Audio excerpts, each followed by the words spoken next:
Nah, sholat yang demikian itu hanya dapat dilakukan oleh hati yang ikhlas, hati yang tidak tidur dan tidak mati.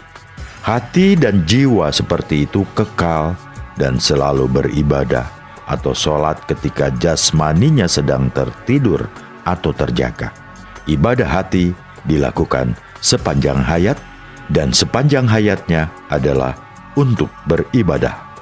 Inilah ibadah orang yang sudah mencapai ma'rifatullah. Allahu Akbar.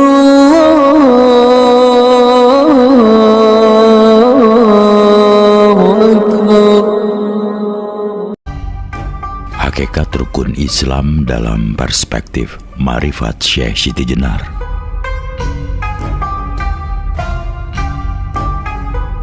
Terkadang pandangan bahwa dalam tasawuf atau ketika seseorang telah menjadi sufi, maka rukun Islam minimal sudah dipandang sebagai hal yang tidak begitu menentukan bagi proses keberagamannya. Apalagi ketika berbicara tentang sufisme Syekh Siti Jenar, biasanya orang langsung memberikan vonis bahwa dalam ajaran Syekh Siti Jenar syariat menjadi nihil.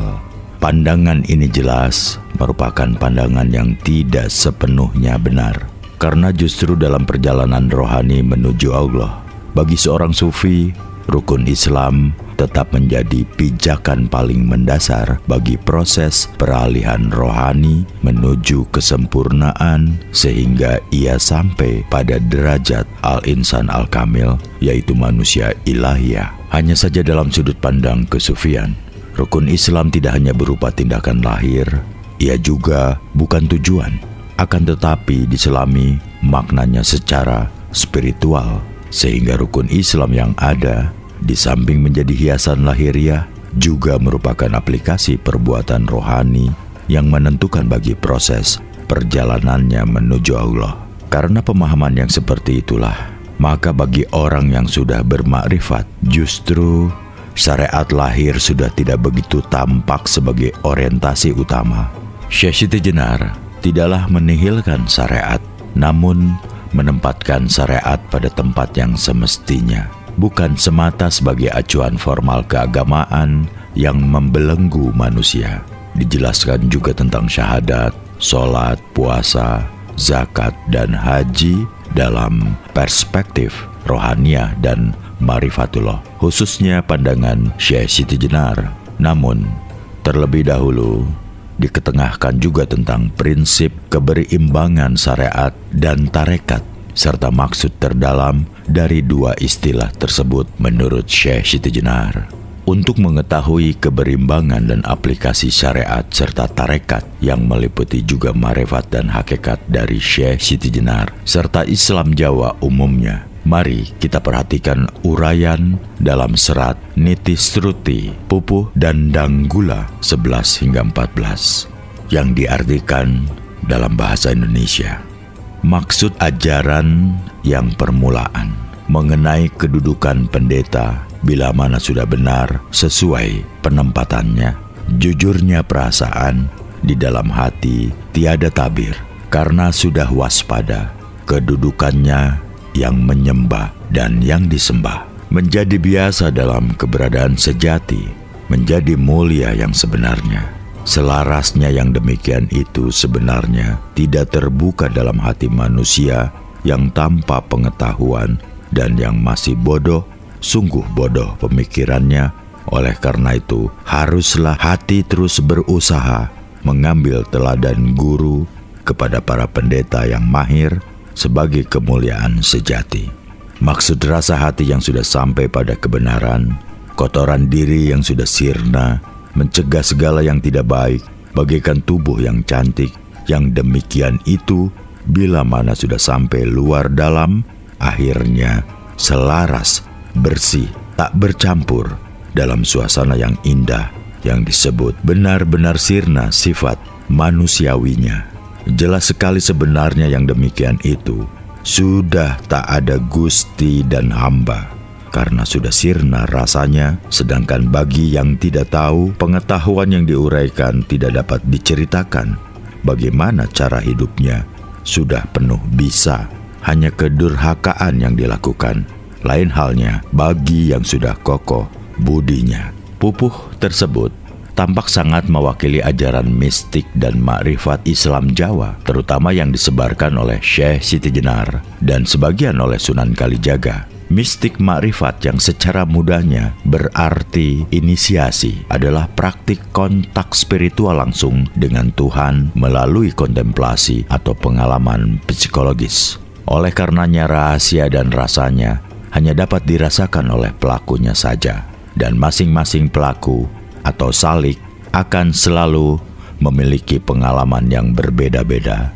Namun secara jelas dan tegas dapat dinyatakan bahwa tanpa laku, tanpa penghayatan langsung dan nyata, maka keadaan yang sesungguhnya dari pengalaman keagamaan, rasa agama, atau al-halawat al-iman, atau apapun namanya dari buah lelaku tersebut, niscaya tidak dapat dirasakan dan tidak bisa diperoleh. Makrifat sendiri walaupun secara umum diartikan sebagai pengetahuan spiritual, tidaklah hanya sebatas itu. Al-ilmu al-ruhi dan al-ilmu al-batini juga berarti hampir sama, pengetahuan spiritual.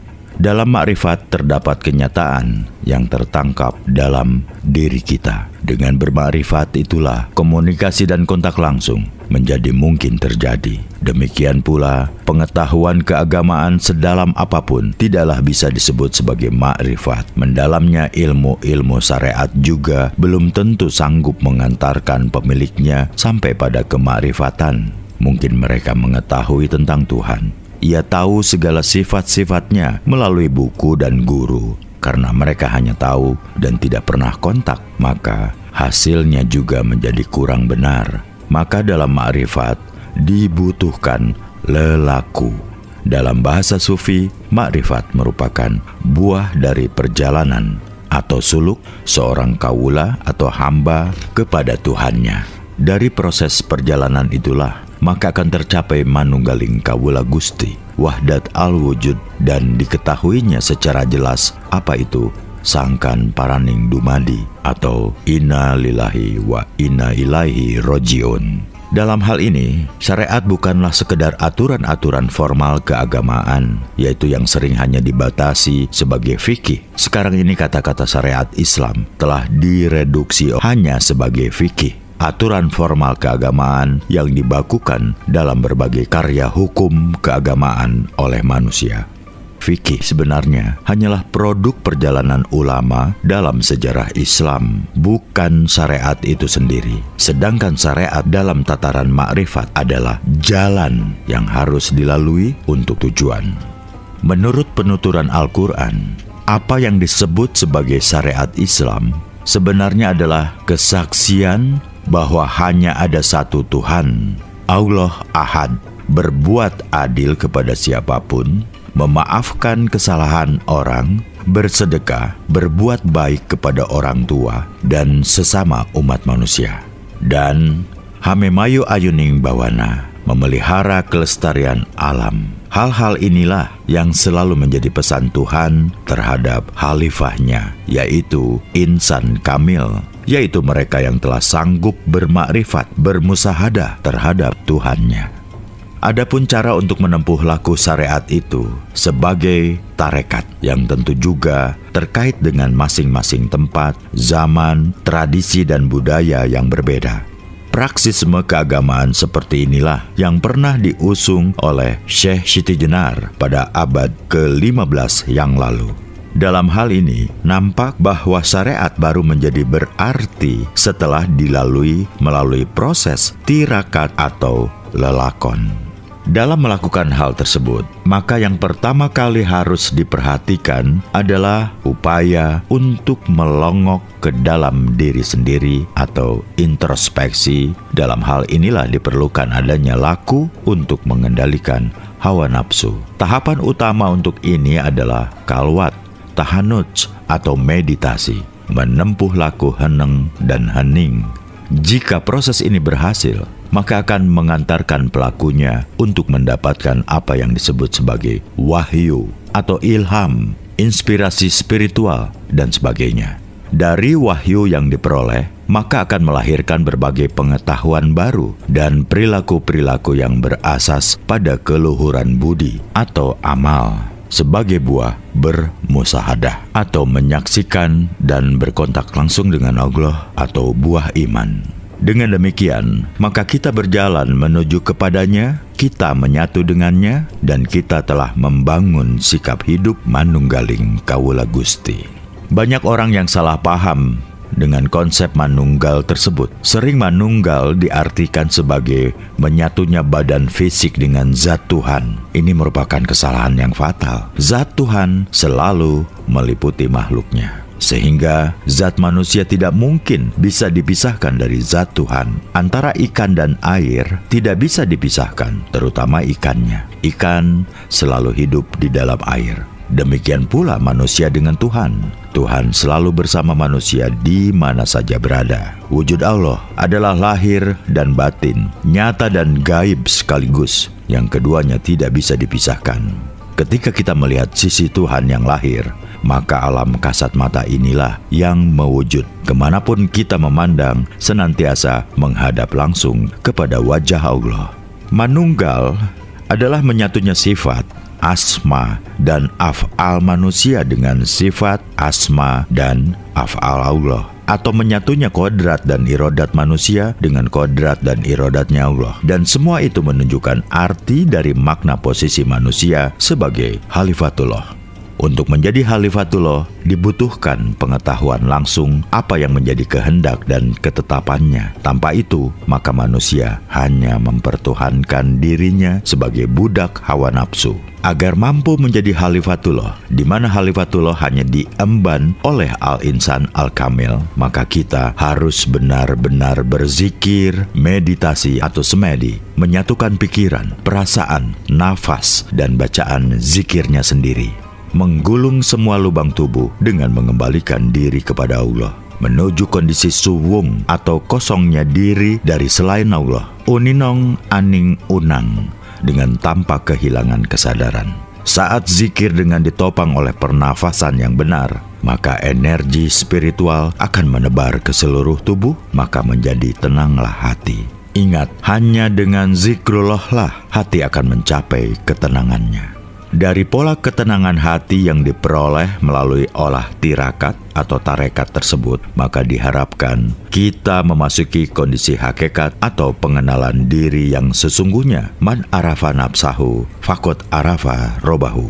Pada tataran ini, semua ucapan, perbuatan, dan tindakan haruslah dipahami maksudnya, arti dan tujuannya. Dan pada tahapan inilah seluruh ketakjuban terhadap fenomena syariat zohir terjadi. Yang terpenting dari berbagai fenomena keagamaan yang membutuhkan ketakjuban hakikat ini adalah syahadat, takbir, atau sholat, puasa, dan haji, dan perjumpaan dengan Allah. Masih bicara tentang hakikat rukun Islam dalam perspektif Ma'rifat Syekh Siti Jenar. Kali ini tentang sholat. Peliharalah semua sholatmu dan sholat wusta. Berdirilah untuk Allah dalam sholat yang khusyuk.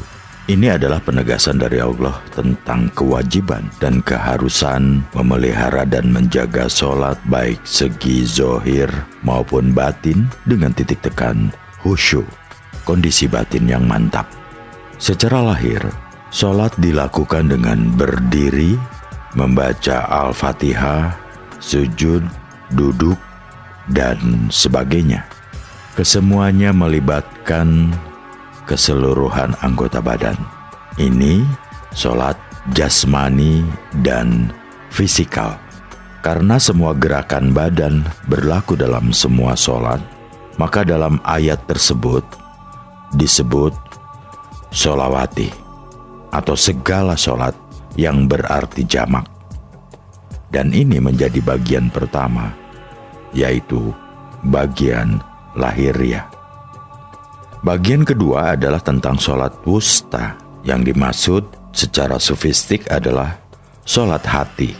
Wusta dapat diartikan pertengahan atau tengah-tengah, karena hati terletak di tengah, yaitu di tengah diri. maka dikatakan sholat wusta sebagai sholat hati. Tujuan sholat ini adalah untuk mendapatkan kedamaian dan ketentraman hati.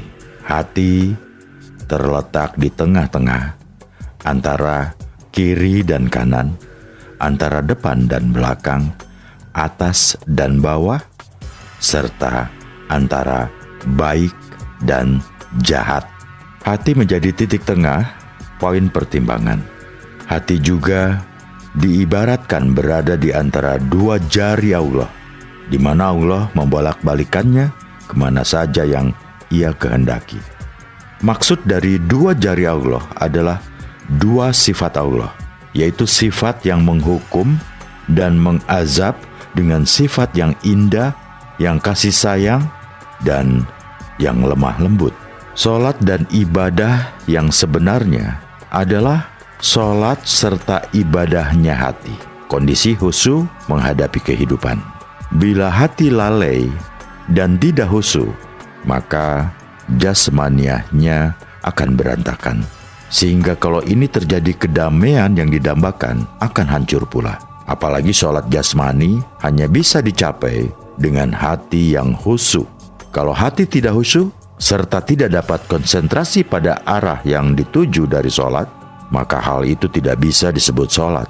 Juga tidak akan dapat dipahami apa yang diucapkan, dan tentu apapun yang dilakukan dengan bacaan dan gerakannya tidak akan bisa mengantarkan sampai kepada Allah. Urgensi kehusuan itu berhubungan dengan inti sholat sebagai doa. Doa atau munajat bukan sekedar permintaan hamba kepada Allah, akan tetapi berarti juga sebagai arena pertemuan, dan tempat pertemuan itu adalah di dalam hati. Maka jika hati tertutup di dalam sholat, tidak peduli akan makna rohani sholat, sholat yang dilakukan tersebut tidak akan memberikan manfaat apapun. Karena semua yang dilakukan jasmaninya sangat tergantung kepada hati sebagai zat untuk badan. Sabda Rasulullah, ingatlah bahwa dalam tubuh itu ada sekeping daging. Apabila daging itu baik, baiklah seluruh tubuh itu. Dan apabila ia rusak, rusak pulalah semua tubuh itu. Daging itu adalah hati. Kehusyuan hati akan membawa sholat yang menghasilkan kesehatan hati. Sholat khusyuk akan menjadi obat bagi hati yang rusak dan jahat serta berpenyakit. Maka sholat yang baik haruslah dengan hati yang sehat dan baik pula, bukan dengan hati yang rusak, yaitu hati yang tidak dapat hadir kepada Allah. Jika sholat dari sisi jasmaniah, fisik, memiliki keterbatasan dalam semua hal, baik tempat, waktu, kesucian badan, pakaian, dan sebagainya, maka sholat dari segi rohaniah tidak terbatas dan tidak dilaksanakan pada waktu-waktu tertentu. Sholat secara rohaniah tidak terikat oleh ruang dan waktu. Sholat ini selalu dilakukan terus-menerus sejak di dunia hingga akhirat. Masjid untuk sholat rohani terletak dalam hati. Jamaahnya terdiri dari anggota-anggota batin atau daya-daya rohaniah yang berzikir, membaca al-asma al-husna dalam bahasa alam rohaniah. Imam dalam sholat rohani adalah kemauan atau keinginan atau niat yang kuat, dan kiblatnya adalah Allah. Inilah sholat tarek dan sholat daim yang diajarkan oleh Syekh Siti Jenar. Nah, sholat yang demikian itu hanya dapat dilakukan oleh hati yang ikhlas, hati yang tidak tidur dan tidak mati. Hati dan jiwa seperti itu kekal dan selalu beribadah atau sholat ketika jasmaninya sedang tertidur atau terjaga. Ibadah hati dilakukan sepanjang hayat, dan sepanjang hayatnya adalah untuk beribadah.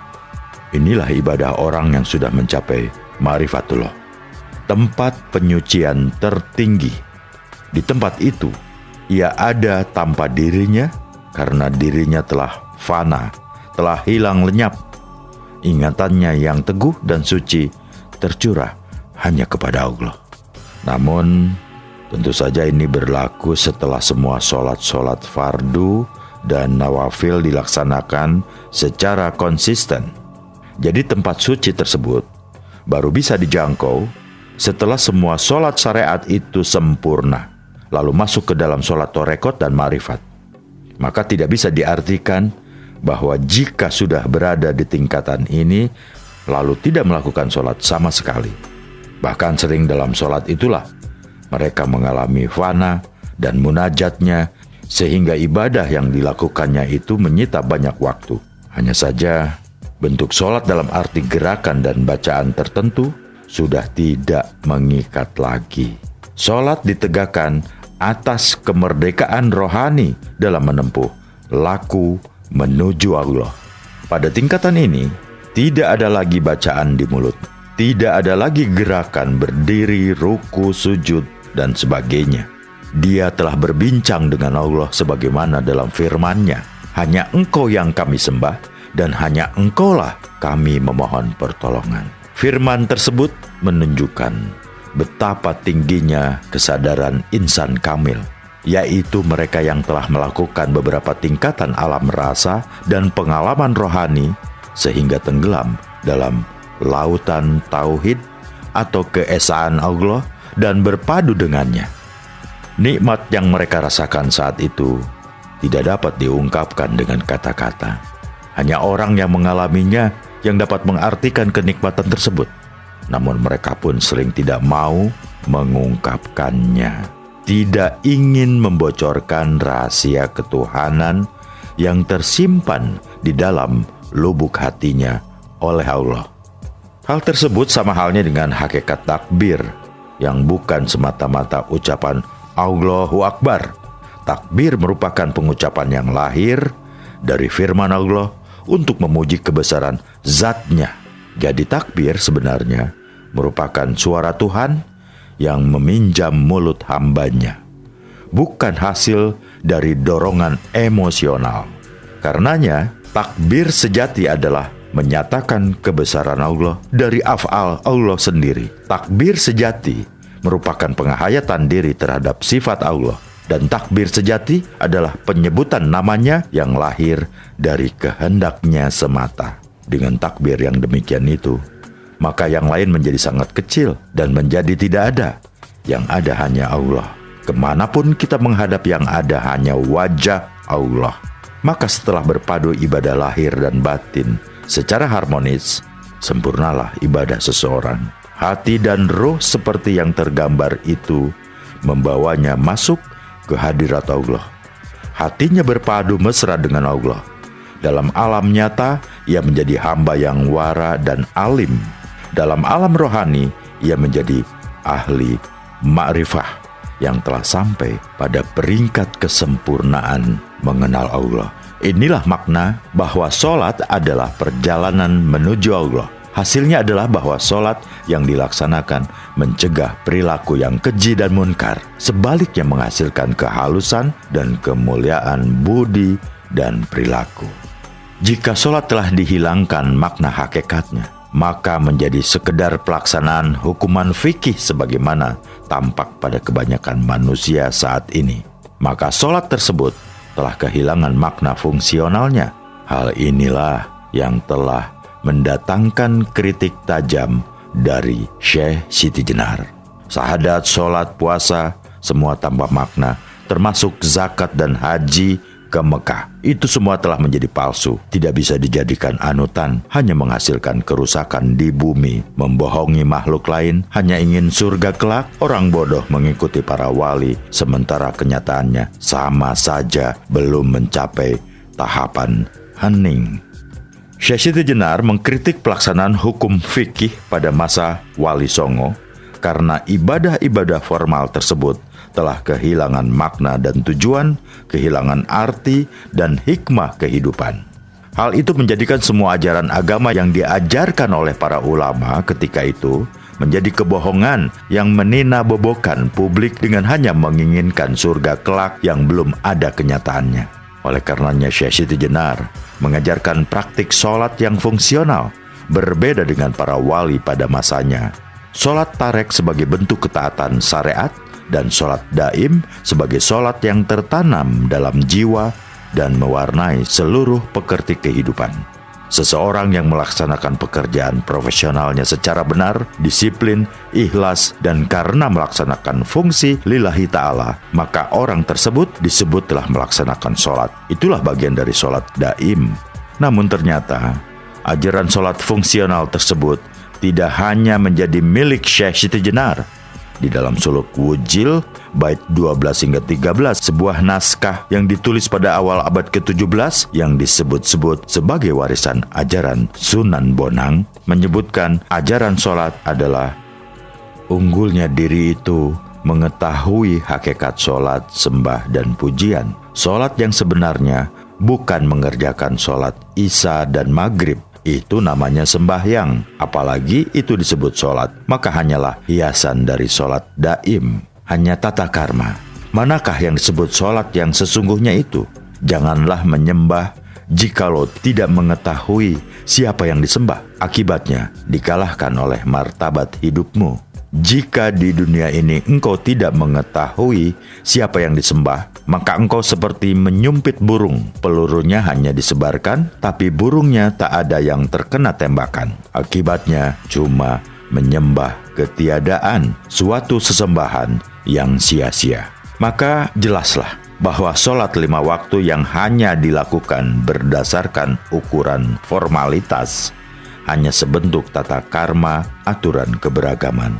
Sementara sholat daim merupakan sholat yang sebenarnya, yaitu kesadaran total akan kehadiran dan keberadaan yang maha agung di dalam dirinya, dan dia merasakan dirinya sirna, sehingga semua tingkah lakunya adalah sholat. Diam, bicara, dan semua gerak tubuhnya merupakan sholat. Wudu, membuang air besar, makan, dan sebagainya adalah tindakan sembahnya. Inilah hakikat dari niat sejati dan pujian yang tiada putus. Ya, sholat yang mampu menghadirkan rahmatan lil alamin.